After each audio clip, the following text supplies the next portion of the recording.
खाली करा, थोडस बाजूला सारखा, थोडीशी वाट द्या भाऊ, येतात थोडीशी वाट करा बाजूला येताना. गेल्या 8 दिवसापासून आपल्यासाठी उपोषण करतो, उपोषण लढत आहे. एकदाच काळाच्या गजरात सगळ्यांनी उभा राहून आदरणीय दीपकराव साहेब यांच्या स्टेजवर आगमन होत आहे. दीपक भाऊ तुम संघर्ष करो, दीपक भाऊ तुम संघर्ष करो, दीपक भाऊ तुम संघर्ष करो.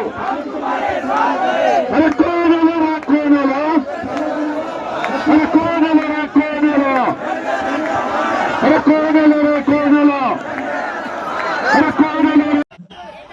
तर या महाराष्ट्र सरकारला एकच सांगू इच्छितो की आता धनगर उठलाय, धनगर आता मुंबईत आलाय, धनगर आता घराच्या बाहेर निघला आहे. फडणवीस सरकार तुम्हाला आता हे मागच पडणार, तुम्ही आश्वासन दिलं. आमचा समाज तितका जागा नाही, आमचे नेतेही तितके जागे नाही, म्हणून आमच्यावर ही वेळ आली. नाहीतर कायद्यात आहे, संविधानात आहे, राज्याच्या राजानं वचन दिलंय, देशाच्या राजानं वचन दिलंय, मग अडचण काय? फक्त हे राज्यकर्ते पैसे कमवण्यात मग्न आहे.